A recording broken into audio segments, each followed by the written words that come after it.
নমস্কার, আমি উর্না। শুরু করছি প্যারালাল ঝলক। ডিজিটাল মিডিয়ায় এই প্রথম আপনারা দেখছেন বাংলায় স্পোর্টস বুলেটিন। শুরুতেই দেখে নেব ফুটবলের খবর, আর ফুটবলের যাবতীয় খবর নিয়ে আমাদের বিশেষ সেগমেন্ট খেল সকার।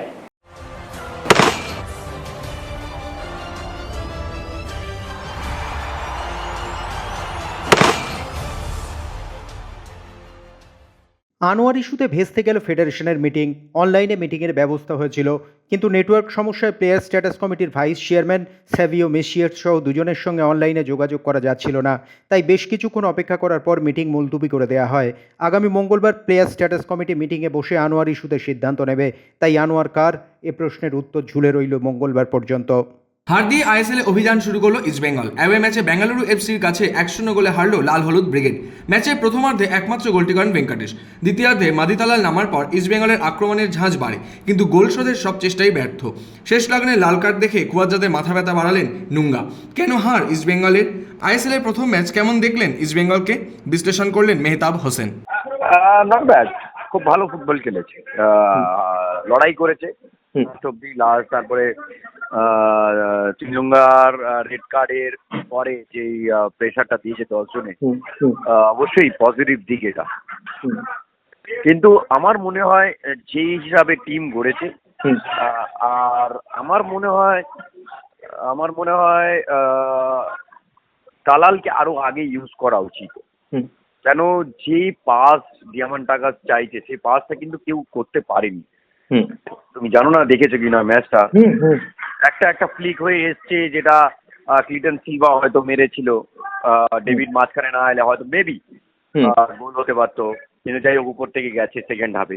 পজিটিভ চান্স তুমি যদি বলো, তোমার সেকেন্ড হাফে সেরকম কিছু পাইনি, ফার্স্ট হাফেও তাই। মানে খুব মানে 70-30 পজিটিভ চান্স, ওটাকে পজিটিভ চান্স বলি না, বলা হয় না, ঠিক আছে? তো ওইটাই কি দালালকে মানে যদি ইউজ করা যায় প্রথম থেকে, আই থিঙ্ক, কেন সেই যে বল ফিটিং করবে, সেই বল ফ্রিকিক গুলো বা সেট পিস বলো বা ফিল্ড বল বলো, যেগুলো বল থ্রু বল করবে, সেই প্লেয়ারের কিন্তু প্রবলেম হচ্ছে, ঠিক আছে? ডিফেন্সিভ ওয়াইজ যদি তুমি বলো বেটার। হিজাজিকে আজকে খুব একটু নড়বড়ে দেখলাম, কেন যখনই মানে ওর ফার্স্ট হাফে 7 ফাউল, একটা ডিফেন্ডার কমিট করেছে 7 ফাউল, যেখানে ফাউল করার দরকার ছিল না, উইন করার বল দরকার ছিল না, সেখানে 7টা ফাউল কমিট করেছে। একটা ভালো ডিফেন্ডার কোনো তোমায় মাঝ মাঠে এসে কমিট করে না ফাউল। 2 গোলে এগিয়ে গিয়েও 2 গোল হজম। ম্যাচ ড্র করে আসতে বাধ্য হলো মোহনবাগান সুপার জায়ান্ট। একবার নয়, বারবার একই ঘটনা ঘটছে। তার অর্থ সমস্যাটা কাটিয়ে উঠতে পারছে না সবুজ মেরুন। শুক্রবার মুম্বাইয়ের বিরুদ্ধে কেন এমন হলো? এই ম্যাচ দেখিয়ে গেল অনেক সমস্যা। সমস্যা 1, রক্ষণের বোঝাপড়া এখনও তৈরি হয়নি। আলবার্তো রড্রিগেজ মাঠে না থাকলেই সমস্যায় পড়ে যাচ্ছে রক্ষণ। সমস্যা 2 সাইড ব্যাগের দুর্বলতা। সুভাশিস আগের জায়গায় নেই, আশিস রায় জায়গায় থাকতে পারছেন না, ফলে মুম্বাই 2 উইং দিয়ে ব্যতিব্যস্ত করে গেল মোহনবাগানকে। সমস্যা 3, মোহনবাগানের সবচেয়ে বড় সমস্যা মাঝমাঠে। ডিফেন্ডারদের উপরে একজন বিদেশি ডিফেন্সিভ মিডফিল্ডারের অভাব, যিনি মাঝমাঠে ব্লকিং করবেন, মাঝমাঠ থেকে দলকে নেতৃত্ব দেবেন। জনি কাউকু যে কাজটা করতেন, প্রথম ম্যাচে বড় প্রকট হলো এই অভাবটা। সমস্যা 4, আক্রমণভাগে তারকা ফুটবলাররা থাকলেও নিজেদের মধ্যে বোঝাপড়ার বেশ অভাব চোখে পড়ল অন্তত প্রথম ম্যাচে। একটা জিনিস পরিষ্কার, এই সমস্যাগুলো দ্রুত কাটিয়ে উঠতে না পারলে বাকি আইএসএলে এবং এএফসি চ্যাম্পিয়ন্স লিগে বড় সমস্যায় পড়বে মলিনার মোহনবাগান। 2 গোল দিয়ে 2 গোল খাওয়ার দায় নিজের ঘাড়েই নিলেন Mohun Bagan coach Jose Molina.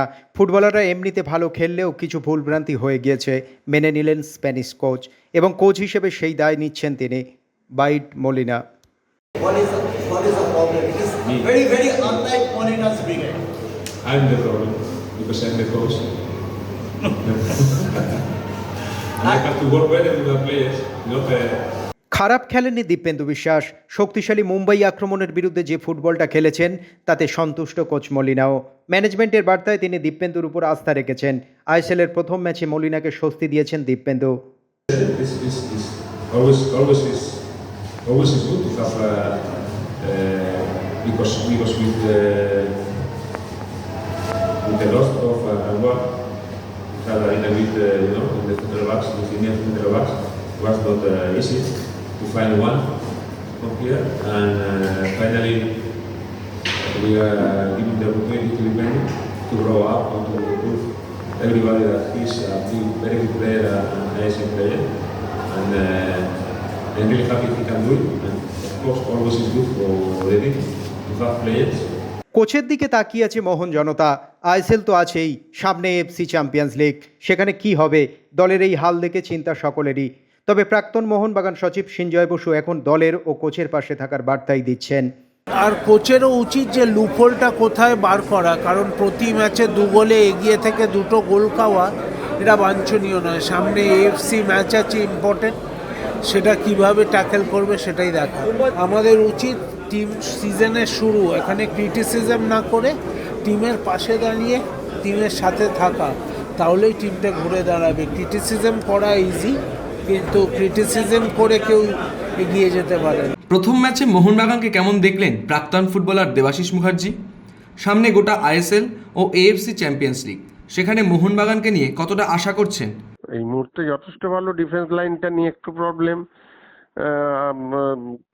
Coach 3-5-2 যেটা হাবাসও খেলতেন, 3-5-2টাকেই প্রেফার করছেন, তো সেটাতেই একটু প্রবলেম হচ্ছে। আমার মনে হয় ওটা নিয়ে উনি চিন্তা ভাবনা করবেন, কেননা প্রত্যেকবারই 2 গোলে আপ, তারপরে 2-all হয়ে যাওয়া, টু সাম এক্সটেন্ট তোমার ইয়েকে বেটার লেগেছে, মুম্বাইকে বেটার লেগেছে, যেহেতু 2টো উইং দিয়ে ওরা ভালো অপারেট করছিল, একদিক দিয়ে বিপিন আর একদিক দিয়ে সাংতে, এটা বেটার লেগেছে। কিন্তু ওভারঅল প্রথম ম্যাচ তো একটু সময় লাগবে, তারপরে ম্যাকলারেনও এখনো কবে ফিরবে ঠিক নেই। তারপরে কিছু উনি এক্সপেরিমেন্ট করছেন সাহালকে বাইরে রেখে। জানি না দিবেন্দু বিশ্বাসকে কেন বসালো, আমি বলতে পারবো না, কেননা কোচ উনি ভালো বলতে পারবেন। কিন্তু সেকেন্ড হাফে 2-একটা চেঞ্জেস গুলো ঠিকঠাক লাগলো না। মনবীরকে ইউজ করা হলো না, যে ছেলেটা খুব এফেক্টিভ, তাকে, যে ছেলেটাকে দারুণ ভাবে হাবাস লাস্ট ইয়ার ইউজ করেছে 2টো উইং দিয়ে, লিস্টনকে লিস্টনকে তুলে নিল,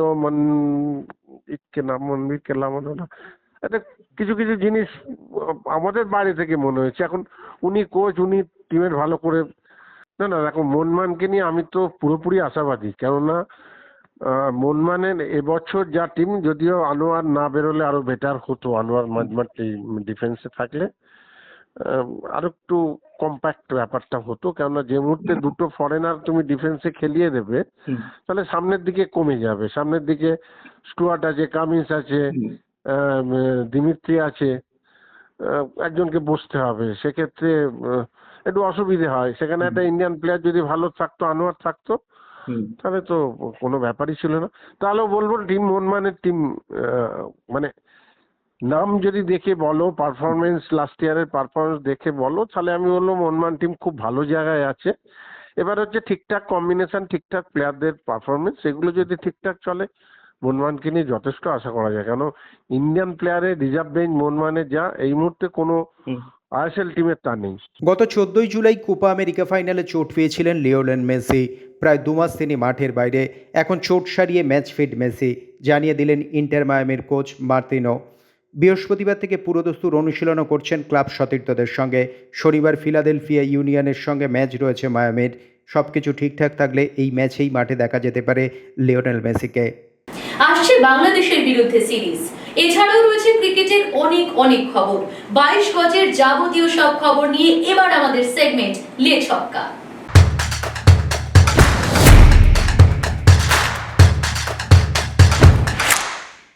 বাংলাদেশের বিরুদ্ধে নামার আগে স্পিন আক্রমণ সামলানোর দিকেই বাড়তি নজর ভারতীয় দলের 2 তারকা বিরাট কোহলি ও রোহিত শর্মার। চেন্নাইয়ে 19শে সেপ্টেম্বর বাংলাদেশের বিরুদ্ধে নামবে টিম ইন্ডিয়া। এই মুহূর্তে বাংলাদেশের স্পিন আক্রমণ বেশ শক্তিশালী। সেই কথা মাথায় রেখে স্পিনারদের বিরুদ্ধেই প্রস্তুতিতে জোর দিচ্ছেন বিরাট কোহলি ও রোহিত শর্মা। সদ্য পাকিস্তানের বিরুদ্ধেও বাংলাদেশের স্পিনাররা দুরন্ত পারফরমেন্স দেখিয়েছিল, তাদেরকে আটকাতেই শুরু ছক কষা। ঘরের মাঠে বাংলাদেশের বিরুদ্ধে টেস্ট সিরিজে নামলেও গৌতম গম্ভীরের ফোকাস এখন থেকেই বর্ডার গাভাস্কার ট্রফিতে। সেই কারণেই শোনা যাচ্ছে চেন্নাইয়ের পিচ নাকি স্পিন নয়, পেস সহায়কই হতে চলেছে। একই সঙ্গে বাংলাদেশের স্পিনাররা যাতে বিশেষ সুবিধা তুলতে না পারে সেই জন্য এই স্ট্র্যাটেজি হতে পারে। শোনা যাচ্ছে চেন্নাইয়ের পিচ হতে চলেছে লাল মাটির। ভারতীয় দলে বোলিং কোচের দায়িত্ব পাওয়ার পরই কাজ শুরু করে দিয়েছেন মর্নি মার্কেল। তার মতে ভারতীয় বোলাররা সকলেই প্রায় তৈরি, তাদেরকে নিজেদের লক্ষ্যে পৌঁছতে সাহায্য করাটাই প্রধান লক্ষ্যই প্রাক্তন প্রোটিয়া তারকা। বুমরা, সিরাজদের প্রশংসাও করলেন তিনি। নিজের অভিজ্ঞতা তাদের সাথে ভাগ করে নিতে চান মার্কেল। প্যারালিম্পিকে সোনা জিতেছেন নবদীপ সিং, তাও আবার জ্যাভলিন থ্রোয়ে সোনা। সেই নবদীপ এবার তার প্রিয় ক্রিকেটারের নাম প্রকাশ্যে আনলেন। বিরাট কিংবা মহেন্দ্র সিং ধোনি নন, রোহিত শর্মা এই 23 বর্ষীয় তরুণের প্রিয় ক্রিকেটার। রোহিতের বিধ্বংসী পারফরমেন্স এবং ওডিআই ক্রিকেটের দ্বিশতরানই নবদীপকে তার অন্ধ ভক্ত করে তুলেছে। বর্ডার গাভাস্কার ট্রফিতে বিরাটের বিরুদ্ধে লড়াইয়ের অপেক্ষায় মিচেল স্টার্ক। এখনও পর্যন্ত 19টি ইনিংসে দেখা হয়েছে এই দুই তারকার, সেখানে অবশ্য এগিয়ে রয়েছেন বিরাট কোহলি। স্টার্কের বিরুদ্ধে টেস্টে বিরাট কোহলি রান 291, সেখানে বিরাটকে মাত্র 4বারই সাজঘরে ফেরাতে সমর্থ হয়েছেন অজি স্পিড স্টার। পিছিয়ে থাকলেও বিরাটের সঙ্গে এই প্রতিদ্বন্দ্বিতাটাই অন্যতম আনন্দ দেয় মিচেল স্টার্ককে। দলীপ ট্রফিতে ব্যাট হাতে দলকে সামনে থেকে নেতৃত্ব দিচ্ছেন অভিমন্যু ঈশ্বরন। ঋতুরাজদের 525 রানের জবাবে বাংলার এই ব্যাটার অপরাজিত রয়েছেন 143 রানে। তৃতীয় দিনের শেষে অভিমন্যুর হাত ধরে ইন্ডিয়া বি দলের রান 7 উইকেটে 309। অভিমন্যুর সঙ্গে 22 গজে সঙ্গত দিচ্ছেন রাহুল চাহার। রবিবার অভিমন্যু 200 রান পূরণ করতে পারবেন কিনা তা অনেকটাই নির্ভর করছে ইন্ডিয়া বি টিমের অন্য খেলোয়াড়দের উপর। চোট সারিয়ে দুরন্ত সেঞ্চুরি দিয়ে দলীপ ট্রফিতে প্রত্যাবর্তন তিলক ভার্মার। ভারতীয় এ দলের হয়ে সেঞ্চুরি ইনিংস এবং সেই সঙ্গে টিম ইন্ডিয়া নির্বাচকদের নজরও কাড়লেন এই ক্রিকেটার। ইন্ডিয়া ডির বিরুদ্ধে তাদের বড় রানের লিড দেওয়ার অন্যতম প্রধান কারিগর তিলক ভার্মা। তার 111 রানের ইনিংসটি সাজানো 9টি বাউন্ডারি দিয়ে। বাংলাদেশের বিরুদ্ধে এখনও দ্বিতীয় টেস্টের দল ঘোষণা হয়নি। এই পারফরমেন্স সেখানে তার সামনে সুযোগ এনে দিতেই পারে। গত আগস্টের মাঝামাঝি কেনিয়ার জাতীয় ক্রিকেট দলের প্রধান কোচ হিসেবে নির্বাচিত হয়েছিলেন ডোড্ডা গণেশ। 1 বছরের চুক্তিতে তিনি নির্বাচিত হলেও নিয়োগের মাত্র 1 মাসের মধ্যেই ভারতের এই প্রাক্তন পেসারকে বরখাস্ত করলেন কেনিয়া ক্রিকেট বোর্ড। সূত্রের খবর, নিয়োগ প্রক্রিয়া চলাকালীন নির্দিষ্ট নির্দেশিকা না মানার কারণেই বোর্ডের এই সিদ্ধান্ত বলেই জানা যাচ্ছে। বিশ্বকাপে ভারতীয় দলের হয়ে সেরা পারফরমেন্স, সর্বোচ্চ উইকেটের মালিক সেই মোহাম্মদ শামির হাতেই বিশেষ পুরস্কার সিএবির। শনিবার সিএবির বার্ষিক পুরস্কার বিতরণী অনুষ্ঠানে মোহাম্মদ শামিকে বিশেষ সংবর্ধনা জানালো সিএবি। আপ্লুত শামি। सबसे पहले तो मैं जितना भी शुक्रिया अदा करूं इस बंगाल का, इस सीएबी का, या फिर इस क्रिकेट का, या फिर जिसने मुझे पैदा किया, तो मैं उन सब का बहुत बहुत शुक्रिया अदा करना चाहता हूं कि मैं सबसे पहले तो इस कंट्री में पैदा हुआ, उसके बाद मैं एक ऐसी फैमिली में पैदा हुआ जहाँ पे फैसिलिटी थी नहीं, उसके बाद कहते हैं ना कि जहाँ पे नसीब होता है वो लेकर आता है। Born and brought up UP, but made by Bengal. এদিনই বর্ষসেরা ক্রিকেটারের পুরস্কার পেলেন অনুষ্ঠুপ মজুমদার। সেই সঙ্গে জীবনকৃতি পুরস্কার পেলেন প্রণব রায়। বিশেষ পুরস্কার পেলেন ভারতের আরেক তারকা প্রাক্তন cricketer Ajay Jadeja. Football, cricket ছাড়াও রয়েছে অন্যান্য সব খেলার খবর, আর সেসব নিয়েই এবারে আমাদের সেগমেন্ট উইং প্লে।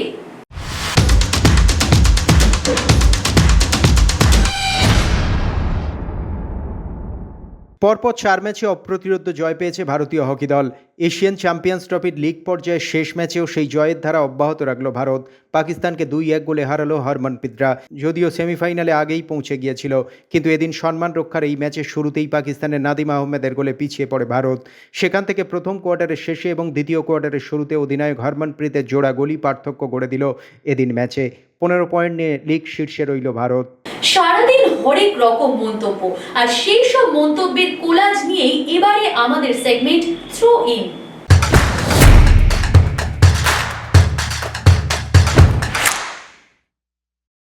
আমি ব্যক্তিগতভাবে মনে করি বাংলাদেশ ভারতকে কোনোভাবেই কঠিন পরীক্ষার মুখে ফেলতে পারবে না। ভারতের মাটিতে ভারতকে হারানো পাহাড় প্রমাণ কঠিন কাজ। বাংলাদেশ পাকিস্তানের মাটিতে ভালো খেলেছে ঠিকই, কিন্তু ভারতকে চাপে ফেলা একেবারেই অসম্ভব। বিরাট কোহলির সঙ্গে দ্বৈরথ খুবই উপভোগ করি, কারণ আমরা একে অপরের বিরুদ্ধে প্রচুর ক্রিকেট খেলে ফেলেছি।